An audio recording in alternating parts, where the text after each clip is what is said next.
زمانہ قدیم سے مرد اور عورت کے تعلق کے دو ماڈل ہمارے سامنے رہے ہیں۔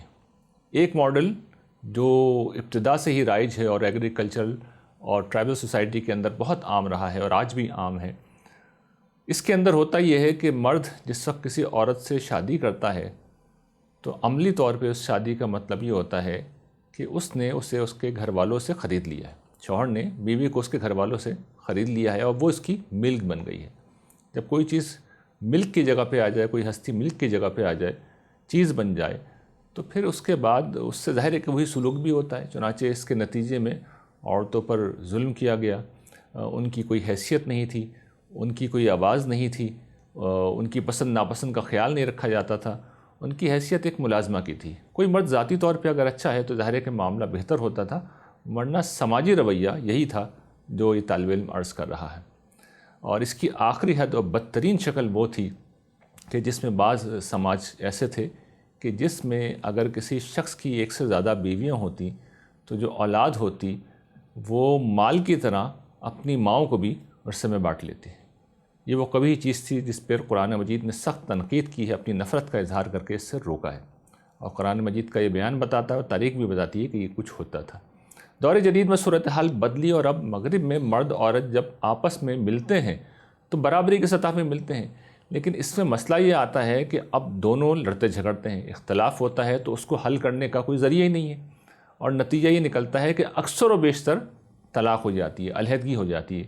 اور جب علیحدگی ہو جاتی ہے تو اس کا دونوں فریقوں پر بھی بہت برا اثر پڑتا ہے، اور جو اولاد اس عرصے میں ہو چکی ہوتی ہے وہ بھی بہت متاثر ہوتی ہے، اس کی نفسیات کے اوپر گہرے اثرات مرتب ہوتے ہیں۔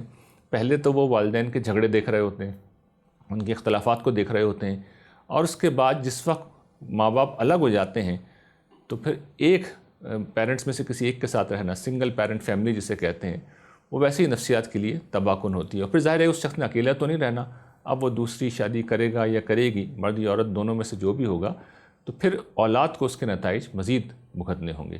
تو یہ وہ ماڈل ہیں دنیا میں جو ہر دو پہلوؤں سے ظلم اور مسائل کا سبب بنتے رہے ہیں۔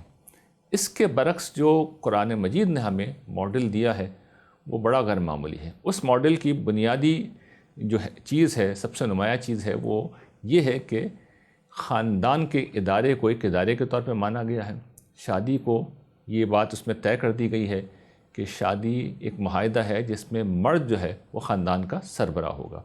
یہ ڈی جیورو اسٹیٹس ہے، یعنی مرد کو قانونی طور پہ حیثیت دے دی گئی ہے کہ جب وہ شوہر بنے گا تو وہ خاندان کا سربراہ ہوگا، اور اس کی ذمہ داری یہ ہے کہ جتنی بھی معاشی معاملات ہیں اس میں کمانے کا معاملہ اسی کا ہوگا، پیسے اسی نے کمانا ہے، ضروریات اسی نے پوری کرنی ہے، اور بیوی کی جو بھی معاملات ہیں اس نے چلانے ہیں۔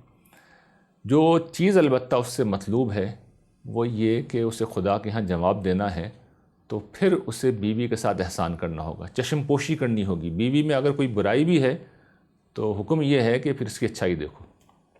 خاتون سے یہ کہا گیا ہے کہ تم شوہر کی جو جائز اس کی ضروریات ہیں ان میں موافقت کا طریقہ اختیار کرو، اور سرکشی نہ کرو، بغاوت نہ کرو، بد زبانی تلخی گھر کے اندر پیدا نہ کرو۔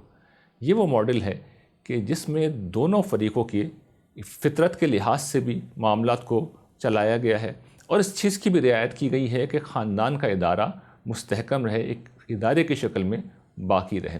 تاہم اس کے باوجود اگر گزارا نہ ہو سکے تو پھر دونوں خاندانوں میں سے ایک ایک فریق آئے گا، ایک ایک فرد آئے گا، وہ ثالثی کرے گا، اور پھر بھی نبھانا ہو سکے تو طلاق لے کے اپنے اپنے راستہ الگ لیں۔ تو یہ آخری حل، آخری دروازہ بھی قرآن مجید نے کھولا ہے۔ یہ وہ طریقہ ہے جس کو جب بھی اختیار کیا گیا ہے، اور پوری اسپرٹ کے ساتھ، میں عرض کروں پوری اسپرٹ کے ساتھ جب اختیار کیا گیا ہے تو پھر اس کے نتائج ہمیشہ اچھے نکلے ہیں۔ اور جب اسپرٹ کو ملوث نہیں کیا جاتا اور پھر مرد اپنے آپ کو حاکم سمجھتے ہیں تو پھر ظاہر ہے کہ یہاں پہ بھی وہی ظلم وجود میں آئے گا جو پہلے ہوتا رہا ہے۔ وآخر دعوانا ان الحمد للہ رب العالمین۔